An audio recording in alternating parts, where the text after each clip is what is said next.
Shonen, se você viu esse vídeo aqui, você sabe que a maioria das infecções zumbis da ficção não poderiam existir na vida real. Mas teria algum jeito de uma infecção zumbi varrer e devastar o mundo na vida real existindo mesmo no nosso mundo? É claro que sim, e hoje eu tô aqui para te contar o que uma infecção zumbi precisaria ter na vida real para conseguir devastar o mundo inteiro sem a gente nem ter chance de revidar.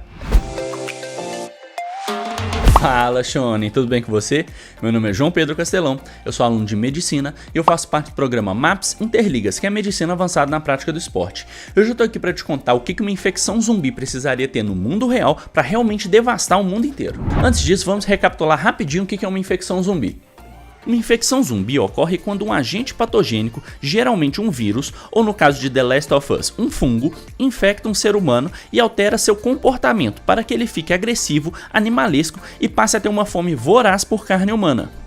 Mas se você viu meu último vídeo e a propósito você não viu, clica aqui para ver porque é importante para você entender o contexto desse vídeo. Você sabe que tem alguns pré-requisitos fundamentais para que uma infecção zumbi realmente exista no mundo real. Por exemplo, ele precisaria beber água, ele precisaria respirar, ele precisaria evitar ambientes muito extremos como muito quentes ou muito frios e principalmente a sua transformação e a sua infecção não poderiam ser muito violentos e causar muitos danos aos seus tecidos justamente para preservar o máximo possível das suas funções fisiológicas. E é claro, Shonen, a gente ainda precisaria de algumas características clássicas para o zumbi, como a irracionalidade, fome voraz por carne humana, a infecção sendo transmitida através de uma mordida e principalmente um tipo de comunicação rudimentar em que o zumbi reconheça pelo menos quem está infectado ou não e tenha um padrão de ataque em conjunto para que um zumbi não corra para um lado e outro para o outro, para que eles ataquem como se fosse em bando. E obviamente, como o zumbi é irracional, essa comunicação não poderia ser através da fala, precisaria ser através de outra coisa. E Shonen, já tendo esses pré-requisitos em mente, vamos montar a nossa infecção zumbi. Em relação à comunicação é fácil. Vários animais como os artrópodes usam sinais químicos conhecidos como feromônios para se comunicar. O exemplo mais clássico são as abelhas. Elas conseguem se comunicar para buscar alimento, migração, troca de casa e possíveis predadores para um ataque em massa da colmeia. Já para infectar humanos, o agente patogênico que eu escolheria seria um vírus da raiva modificado. A raiva é um vírus mortal que infecta o sistema nervoso central da pessoa e é transmitida pela saliva de animais infectados. Normalmente a raiva é transmitida por meio da mordida de um animal. Os sintomas incluem febre, dor de cabeça, salivação excessiva, espasmos musculares, paralisia e confusão mental. E não há tratamento específico para a raiva. Depois que os sintomas aparecem, a doença é quase sempre mortal, sendo o melhor tratamento que a gente conhece um tratamento profilático pós-exposição, ou seja, depois que a pessoa é mordida, ela tem que tomar uma série de vacinas para tentar impedir que o vírus da raiva se instale no sistema nervoso central. Uma vez instalado, o vírus não tem cura, e ele pode levar a sérios danos no sistema nervoso central, podendo levar até mesmo à morte. Morreu! E mesmo assim, Shonen, a infecção por raiva não te torna um zumbi devorador de carne. Para isso a gente precisaria ter mais alguns componentes de modificação desse vírus para a gente criar o nosso zumbi. No nosso cérebro temos uma área responsável pela nossa cognição, pensamento lógico racional e tomada de decisões, que é o córtex frontal. Quando uma pessoa ingere álcool, ela suprime a ação do córtex frontal e fica mais desinibida. Por isso que quando aquele seu amigo bebe, ele perde o bom senso. Ele pode ficar brigão, chorão, corajoso, burro e até se colocar em risco. Em outras palavras, quando temos uma supressão do nosso córtex frontal, é como se ficássemos mais instintivos e menos inteligentes e analíticos. Em contrapartida, temos o sistema límbico, que é responsável pela nossa resposta emocional a estímulos extremos, podendo responder com raiva, medo, nojo, etc. A parte interessante é que a resposta límbica, em grande parte das vezes, é forte o suficiente para suprimir o funcionamento adequado do córtex frontal. Em resumo, é como se uma emoção muito forte impedisse você de ter pensamento lógico e tomar uma decisão baseada em pensamento ponderado.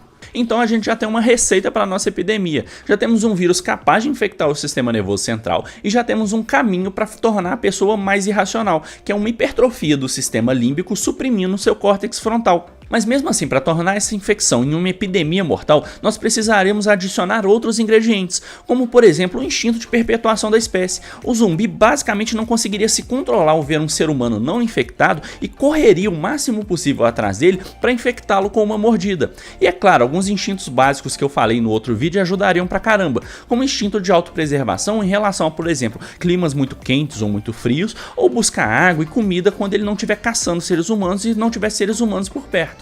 Além disso, um plus que eu acho muito importante seria a variação no tempo de infecção até a pessoa se tornar um zumbi, porque se o tempo fosse pré-determinado, ficaria muito mais fácil da humanidade se adaptar ao tipo de infecção e ao tempo dela do que se o tempo fosse quase aleatório, se uma pessoa se transformasse depois de alguns dias e outra se transformasse em alguns segundos após a infecção. Desse jeito ia ser bem mais fácil para a infecção se espalhar, porque a gente não ia saber quem está contaminado ou não. A pessoa do seu lado pode ter tido uma mordida na semana passada ou alguns dias atrás, mesmo algumas horas atrás, e do nada ela se transformar em um zumbi, na pior situação possível, como a maioria dos filmes clássicos mostram. E Shonen, para amarrar tudo isso, o principal instinto do nosso zumbi seria o de perpetuação da espécie, entrando em uma espécie de frenesi ao ver um ser humano, e o único instinto possível seria o de infectá-lo, custe o que custar, mas sem devorá-lo, pois como eu expliquei no último vídeo, o ser humano infectado não poderia sofrer danos severos para que o nosso zumbi conseguisse se transformar e atacar pessoas depois. Então, como em Guerra Mundial Z, os zumbis apenas alcançariam a pessoa, morderia para infectá-la e partiria para a próxima, tornando o ataque zumbi muito mais ágil e eficiente do que se eles parassem a cada ataque para consumir 70 kg de carne depois de alcançar uma pessoa. Ah, João Pedro, então a infecção do Guerra Mundial Z é ideal, não é? Não necessariamente, Shonen. Uma infecção tão rápida assim não conseguiria viajar o mundo todo, justamente porque ela precisaria pegar uma pessoa infectada de uma ponta do mundo e levar a outra. E por exemplo, Shonen, se você tivesse um zumbi frenético dentro do avião, quando ele estivesse cruzando o Atlântico para outro continente, aconteceria quase a mesma coisa que aconteceu no filme naquele avião, só que ele ia cair no meio do mar e não ia infectar um novo continente. Então a infecção não pode nem ser muito rápida, porque isso impediria que a pessoa viajasse de uma ponta do mundo a outra levando o vírus com ela, e nem ser muito lenta, porque na hora que uma horda de zumbis chegasse a uma cidade, seria muito mais fácil defender ela se a pessoa leva horas para se transformar em um zumbi, porque você se defende da horda e depois elimina as pessoas que estão infectadas, do que se a infecção acontecesse em poucos segundos. Então eu acho que a infecção ideal seria a que varia o tempo de acordo com a pessoa ou de acordo com o que a colmeia de zumbi, se é que eu posso usar esse termo, determinaria. Do mesmo jeito que as abelhas, elas mandam batedores até um campo de flor, por exemplo. Esse batedor manda a informação de volta para a colmeia ir até o alimento. Então os zumbis infectariam uma pessoa, só que essa pessoa não seria tomada pelo vírus até um certo momento, ela conseguiria escapar e depois chegar a um acampamento humano, por exemplo, ela informaria para quando passasse uma horda de zumbis por perto, para que essa horda atacasse o acampamento. Então a solução seria uma transformação com tempo variável e que pareça randômica o suficiente para a humanidade não detectar um padrão tão rapidamente. Por exemplo, se o vírus usasse nossa resposta adrenal como produção de catecolaminas, como adrenalina, como sinalizador de ação, quando uma pessoa for mordida e continuar a lutar ou precisar fugir em meio a uma horda, a infecção iria se espalhar mais rapidamente e transformaria a pessoa em um zumbi. Já se a pessoa conseguisse escapar do ataque inicial, o vírus seria incubado no seu corpo para o resto da sua vida e transformaria a pessoa em um momento propício. Ah, João Pedro, mas isso é muita viagem, não tem como isso acontecer. É mesmo, Shonen? Então deixa eu te apresentar um vírus que faz exatamente isso. O vírus da herpes infecta a pessoa e se acopla a seu gânglio neural e pode permanecer latente por anos até que um fator externo como estresse ou interno como baixa de imunidade cause uma ativação do vírus. Então, o nosso vírus zumbi também poderia fazer o mesmo, transformando a maior parte das pessoas instantaneamente, mas algumas poucas seriam infectadas e se transformariam mais tarde, para que o vírus possa usar essas pessoas como batedoras e viajar em segurança a uma distância maior. Imagina só, uma pessoa foi infectada em um ataque e viu todos se transformando rapidamente, mas o mesmo não aconteceu com ela. Essa pessoa conseguiu fugir e chegar a um local onde os sobreviventes estão acampados. Em uma bela noite, uma horda de zumbis passa por perto do acampamento e um feromônio secretado pelos zumbis para comunicação ativa o vírus que estava latente nessa pessoa no campo de refugiados. A pessoa se transforma e começa a atacar as outras pessoas, e a confusão toda atrai a horda para o acampamento, causando uma chacina geral. Viu só como isso seria muito mais eficiente do que transformar todo mundo na mesma hora em zumbis? E Shonen, ainda tem um plus para o nosso vírus que responde a estímulo da suprarrenal. Lembra que eu te falei que a adrenal produz catecolaminas como a adrenalina ou cortisol?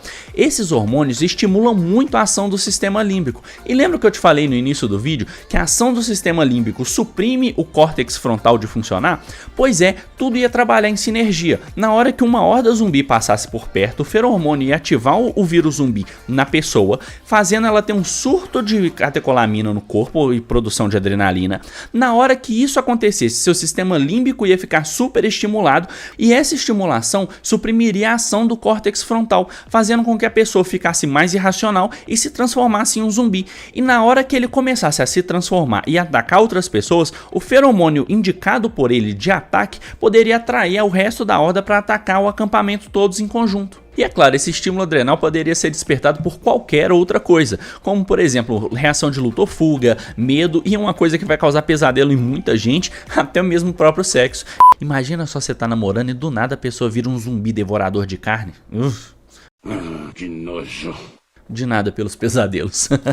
E Shonen, ainda sobre a eficiência do ataque, é claro que nossos zumbis poderiam ter uma preferência por pessoas saudáveis para se juntarem à horda e tornar seu ataque muito mais eficiente, mas é claro também que nosso zumbi não pode ser muito bonzinho e realmente evitar pessoas passando em volta dela como aconteceu no filme, evitando completamente uma pessoa só porque ela está infectada com outra doença. Eu acho que teria uma solução um pouco melhor para o nosso zumbi ser muito mais malvado. Para ter apenas zumbis fortes, capazes de correr atrás de vítimas e lutar, os infectados dariam preferência para infectar pessoas que não detectassem uma doença, como no filme. Contudo, as pessoas infectadas ainda teriam uma utilidade muito grande para a horda, pois serviriam de alimento. Lembra que eu falei que a transformação não poderia ser muito violenta para não matar nosso zumbi? E morreu! Se eles matarem e se alimentarem de pessoas doentes, eles eliminariam dois problemas com uma só programação. Sempre teriam zumbis fortes e saudáveis capazes de infectar outras pessoas e ainda conseguiriam alimento para atacar um outro grupo de pessoas. O que você tá esperando, Shonen? Um zumbi bonzinho que não atacasse todo mundo? Aí não é zumbi, né? Então vamos resumir o que a gente precisaria ter na nossa infecção zumbi para devastar o mundo.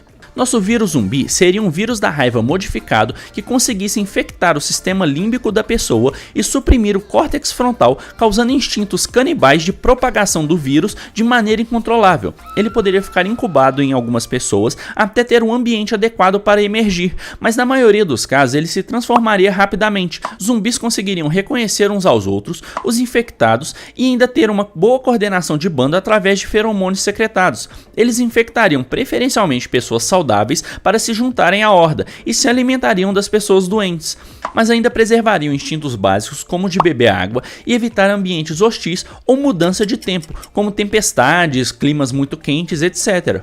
Aprendeu como é que faz um vírus zumbi para varrer o mundo todo, Shonen? Se você gostou do vídeo e chegou até aqui, dá um like e se inscreve no canal para me dar uma força, que a gente tá quase batendo a meta de 1000 inscritos. Aproveita e já comenta aqui embaixo qualquer dúvida que você tiver, porque eu já vou começar um novo quadro aqui no canal respondendo perguntas de vocês. Na hora que vocês me mandarem, eu já vou fazer um vídeo específico para responder todas as perguntas de vocês. E eu garanto que todos os comentários daqui vão ser respondidos no próximo vídeo, combinado? Shonen, eu espero de coração que você tenha gostado de assistir esse vídeo. Um abraço e até a próxima.